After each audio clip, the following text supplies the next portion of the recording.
आज मैं चैलेंज करता हूं और पूछना चाहता हूं हिंदुस्तान की हर सियासी जमात से, बताओ कौन सी ऐसी सियासी जमात है जिसका इतना बड़ा दफ्तर है। मैं चैलेंज से पूछना चाहता हूं हिंदुस्तान की कौन सी ऐसी सियासी जमात है जो अपने सियासी दफ्तर में तालीमी मराकज को कायम कर दिया। कौन सी ऐसी सियासी जमात है जिसका खुद का दवाखाना है। कौन सी ऐसी सियासी जमात है जिसका खुद का मेडिकल कॉलेज है। कौन सी ऐसी सियासी जमात है जिसका खुद का इंजीनियरिंग कॉलेज है। कौन सी ऐसी सियासी जमात है जिसका खुद का एमबीए कॉलेज है। कौन सी ऐसी सियासी जमात है जिसका फार्मेसी कॉलेज है। कौन सी ऐसी सियासी जमात है जिसका खुद का कॉलेज ऑफ आर्किटेक्चर है। कौन सी ऐसी सियासी जमात है जिसका नर्सिंग कॉलेज है। कौन सी ऐसी सियासी जमात है, मैं पूछना चाहता हूं, जो गरीब बच्चों के लिए मुफ्त तालीम का इंतजाम के लिए मदरसे स्कूल चला रही है। क्या है कोई? अरे आज मजलिस ने यह काम किया। अरे ये इमारतें खड़ी हैं अपनी बुलंदी के साथ, तो मुझे सिर्फ सालार मिल्लत का वो जुमला याद आता है, काश कि अल्लाह ने थोड़ी मोहलत दे दी होती सालार को, तो ये इमारतों को खड़ा हुआ देख सकते। पूरे छत पड़ चुके थे इन इमारतों के। बार बार मुझे एक ही जुमला कहते थे, मियां ये इमारत कब मुकम्मल होगी। मियां ये इमारत कब मुकम्मल होगी। मियां इस इमारत को मुकम्मल कर दो। मैं कहता था हां बाबा कर रहे हैं, जितना जल्दी हो सकता कर रहे हैं।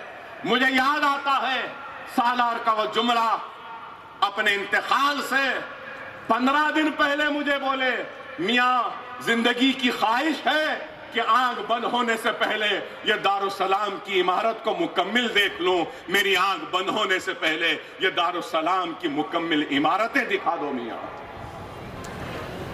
अरे ये तड़प, अरे मुझे याद है, पूछो बुजुर्गों से, नौजवानों, अरे मेरा सदर कितना दियानतदार व ईमानदार था। दारुसलाम में उस छोटे कमरे में बैठता था मेरा मरहूम सदर। सालार मिल्लत अलैहि रहमा बैठे वालों से पूछते थे क्या चाय पिएंगे या ठंडा पिएंगे। चाय मंगाते थे, ठंडा मंगाते थे, सबको पिलाते थे। फिर होटल वाला बिल लेकर आता था। बिल लेकर आए तो बिल कितना होता था, कई मर्तबा देखा मैंने, पाशा खाजी साहब, मुमताज खान, जुल्फिकार, ये सब लोग देखे होंगे। बिल आता था तो 9 रुपये 95 पैसे का बिल आता था। मिसाल दे रहा हूं, 9 रुपये 95 पैसे का अपना खाना खोलकर 10 रुपये की नोट निकालते थे, बिल के साथ देते थे। रज़ाक साहब थे दारुसलाम में काम करने वाले, उनको देते और बोलते कि जाओ ये पैसे ले जाकर होटल में दे दो। और वो आदमी जाते थे। मैं सालार से कहता था चलिए जाएंगे, खामोश बैठते थे।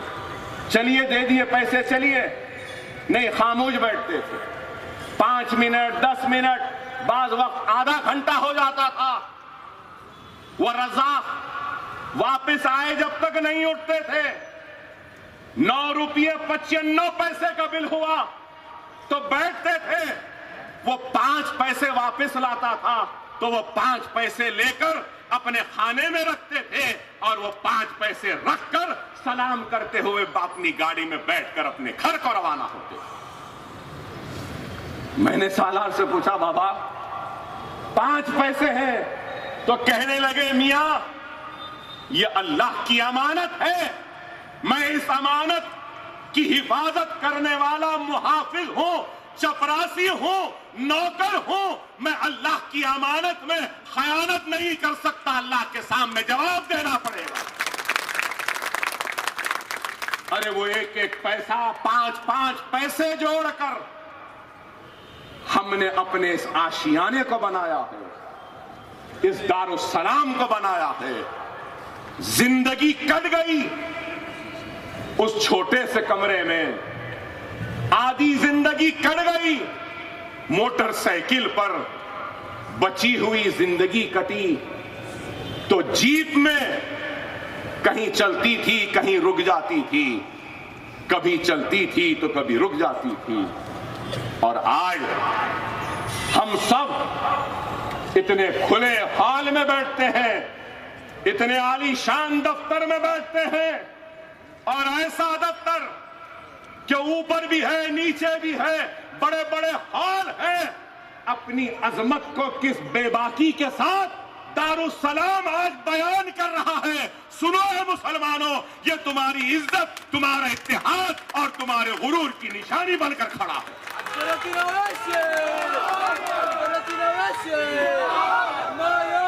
अरे नौजवानों, तुमको नहीं मालूम, जब इंजीनियरिंग कॉलेज मिला तो सालार उस कोने के कमरे में बैठते थे। तो ये हॉल, इसके पीछे का हॉल, ये टाइपिस्ट साहब जो बैठते हैं, खवातीन का हॉल, ये सब कुछ इंजीनियरिंग कॉलेज के लैब्स थे। और वो वहां जो झाड़ है, इस झाड़ के नीचे इंजीनियरिंग के बच्चों को बिठाकर पढ़ाया करते थे। मेडिकल कॉलेज मिला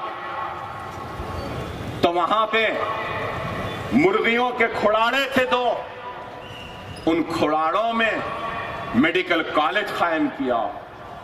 तो लोगों ने कहा, झाड़ के नीचे मुर्गी के खुड़ाड़ों में बिठाकर क्या तुम डॉक्टर व इंजीनियर बनाओगे सलाहुद्दीन ओवैसी? लोगों ने हमारा मजाक उड़ाया, खैखे मारे। कई लोगों ने तो यहां तक कह दिया था, रक्शे वाले, बंडी वाले, पंचर जोड़ने वाले जाहिलों की जमात डॉक्टर बनाएगी। रक्शे वाले क्या डॉक्टर बना सकते हैं? क्या बंडी वाले इंजीनियर बना सकते हैं? ऐ दुनिया देख ले, आज रक्शे वालों ने, बंडी वालों ने, पंचर जोड़ने वालों ने हिंदुस्तान भर में अपना पैगाम दे दिया कि हम रक्शे वाले हैं तो क्या हुआ, हम बंडी वाले हैं तो क्या हुआ, हम पंचर वाले हैं तो क्या हुआ, हम डॉक्टर को इंजीनियर बना रहे हैं।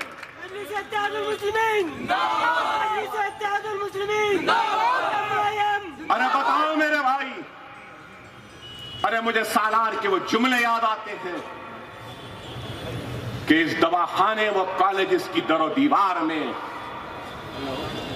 मेरा पसीना है तो बारगाह रब्बुल इज्जत में फरियाद लेकर और सब्ज गुम्मद वाले सरकार मदीना की बारगाह में वो पेश होने वाले मेरे आंखों के आंसू भी हैं। ये जुमले होते थे सालार के। ओवैसी हॉस्पिटल,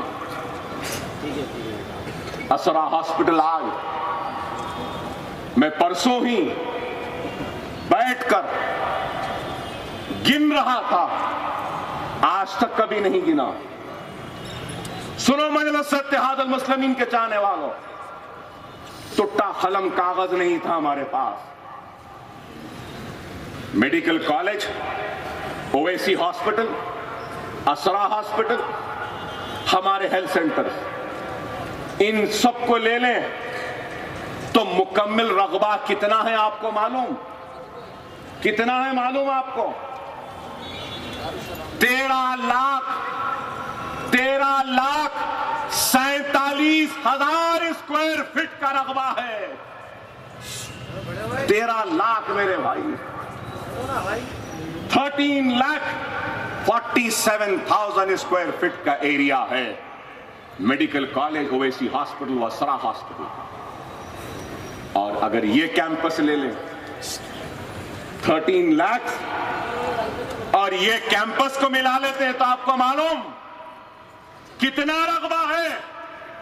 करीब 23 लाख 2000 स्क्वायर फीट का रकबा है। 23 लाख अगर आज बनाने चाहें तो कम से कम 2000 रुपये तो लगेंगे ना। कम से कम 23 लाख 2000 रुपये से कितना हुआ मेरे भाई? आप खुद अंदाजा कर लो।